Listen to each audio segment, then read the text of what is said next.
this for me is really seeing what, like, finding out about the Council for National Policy and going down the rabbit hole of this information has not shown me how much I know or proven how much I know. Again, it's shown me how much I don't know, because I'm constantly having to shift and change what I believe because there's new information coming in every day. So again, I think that what I think is most important is that we see in these groups like the Council for National Policy, microcosmically, it is a microcosm for the much larger power structure itself, meaning that at the very top, there are people who definitely have an idea of what the greater agenda is. They are definitely doing everything in their actions that they do on a daily basis to forward that agenda and to push it forward. But then on the flip side of that, there are people at the lowest levels who are involved in these groups who have no idea what is going on at the top. And I think those are the type of people that we need to try to get this information in the hands of, Henrik, because those people at the low level that don't know anything about what's going on at the top, if they see some of this information like I've put out in my films and on my radio show,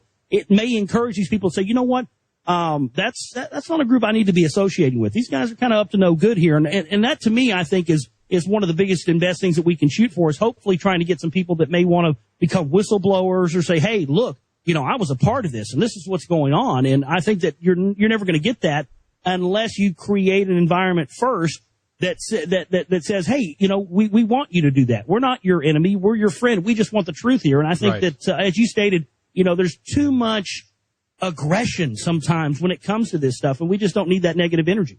That's right. Absolutely.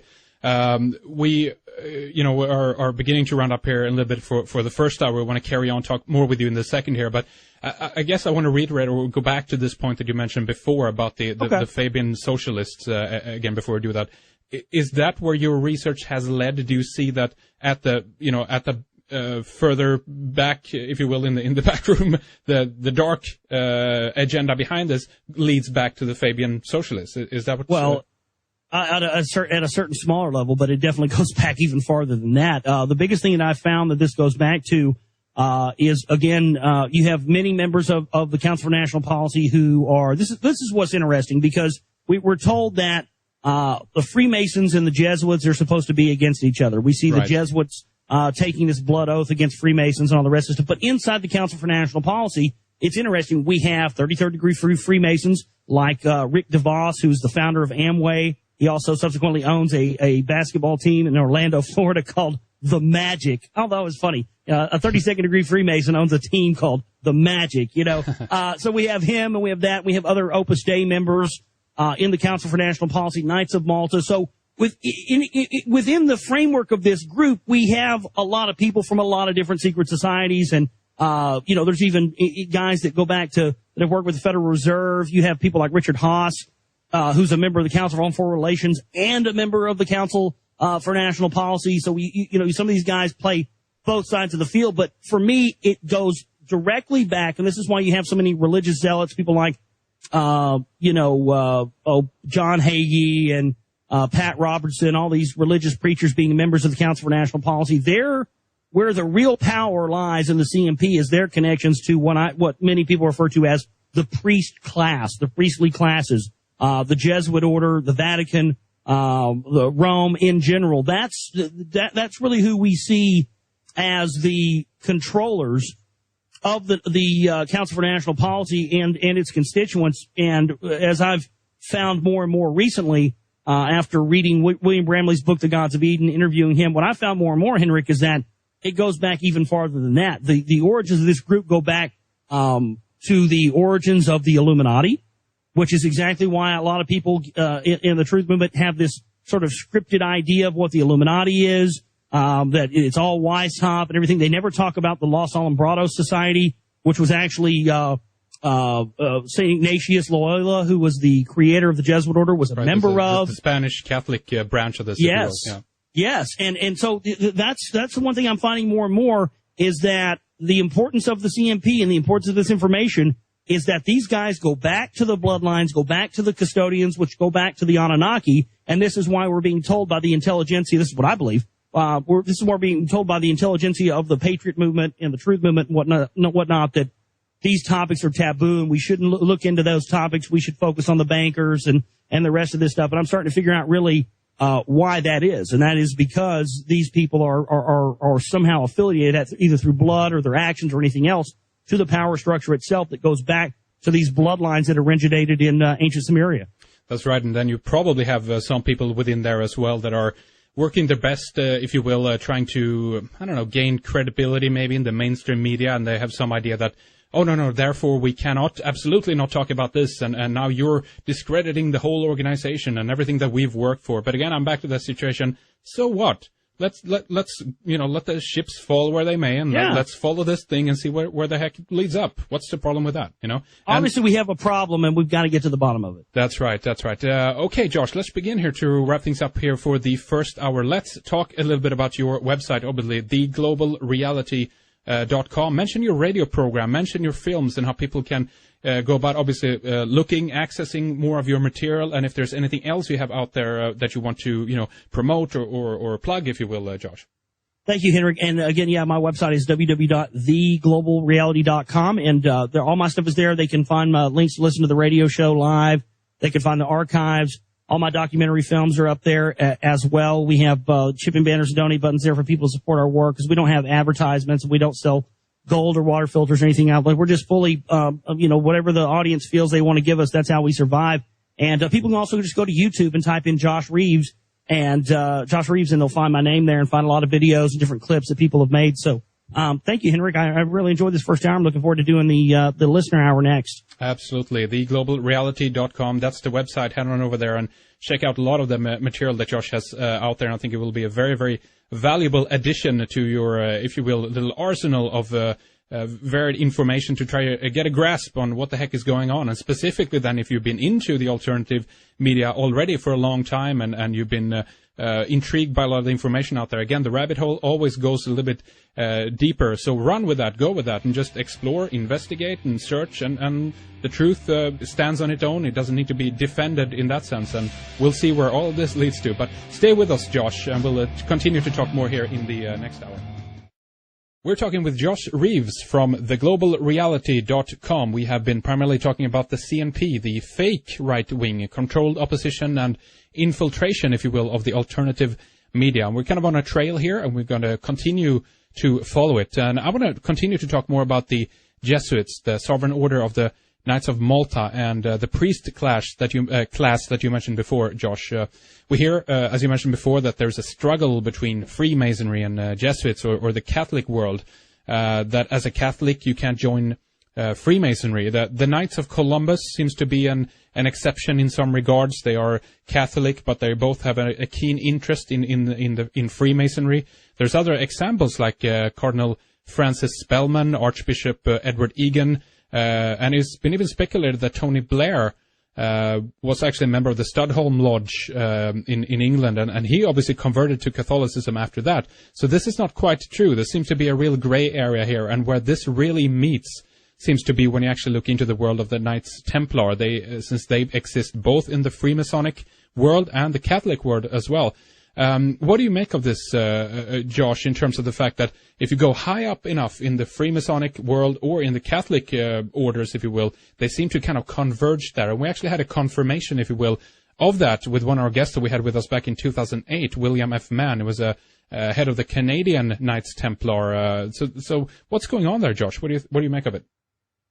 Well, that's one of the things that I have found absolutely is that, all this stuff about these groups being separate or, one group not being involved with the other group is an absolute lie. And it's just something that's been put out there, into the eyes of the public so that we don't really see how much power the greater agenda has. For example, going back to the origins of the Council for National Policy, this is to me where you really see a great example of that, Henrik. And, the group was started, as I mentioned in the last hour, in 1981. It was started by the Reverend Tim LaHaye, who many people will recognize for his books, series called The Left Behind, which talks about the rapture and all this stuff. And there's a great article that was printed some years ago, maybe 10 years ago or so, in Rolling Stone magazine called Reverend Doomsday.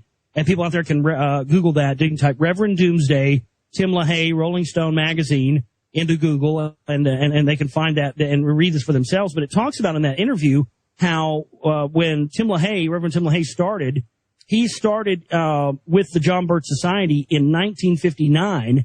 And in 1959, Henrik, Tim LaHaye was talking about things like the UN takeover. He was talking about things like the Illuminati.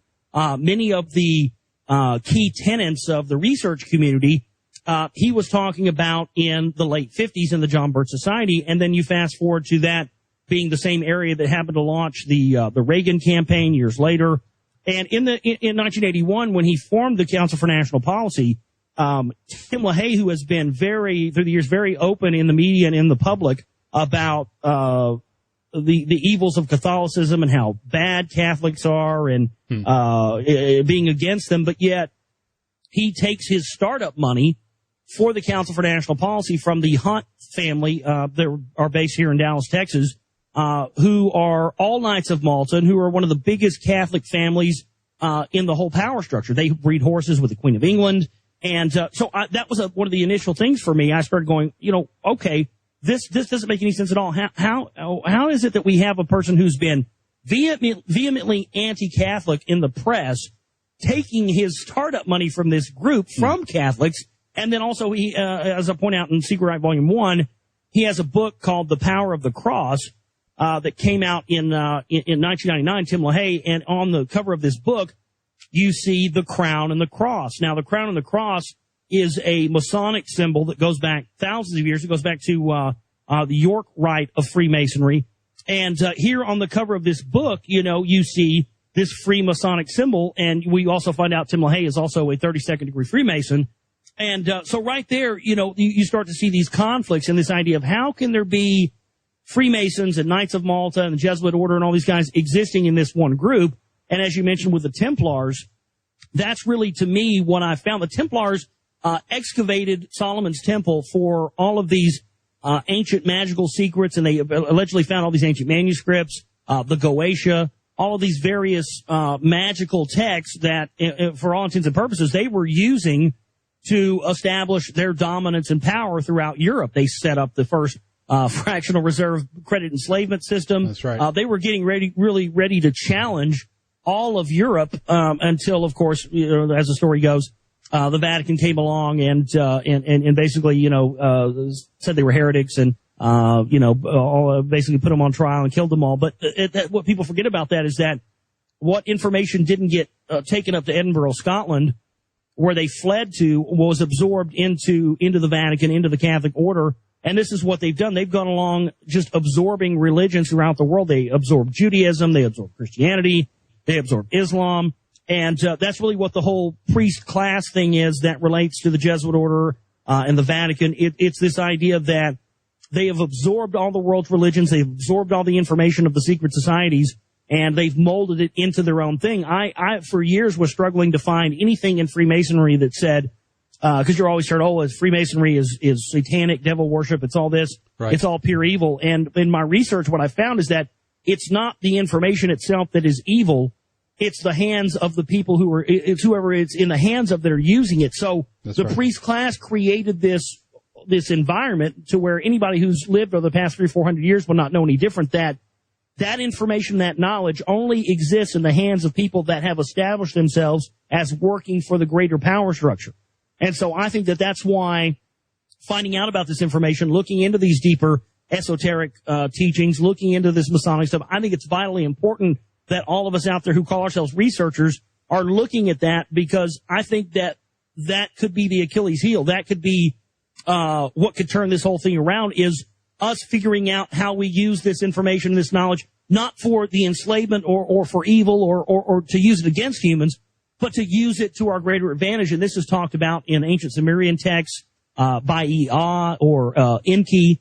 Enki was said to have set up the first secret society known as the Brotherhood of the Snake. And this is how he wanted to teach mankind in secret who we are, what we are, and where we come from. And that's what I believe to this day, the whole intelligentsia of the Truth Movement, the Patriot Movement, and the CMP that are connected to that priest class, I believe that's what their job is. Their job is to keep us from ever finding out these secrets of the secret society so that we can use them for good and not for evil. I think that's really what they're trying to cover up. Absolutely. I mean, it's very obvious in that sense. We understand that they obviously have to keep this information secret for it to work for them alone. If people get savvy to this and understand how some of these tricks happen in terms of both those of an occult nature, but also those that are on a kind of a unconscious level and how they operate certain things.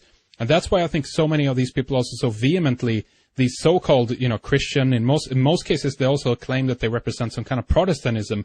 And I don't know if that's true. I mean, obviously, if this leads back to Catholicism, it could be argued that these actually, again, we're back to the controlled opposition situation. But in that regard, what I'm getting to is that from a lot of these people that we mentioned before from CMP, we hear that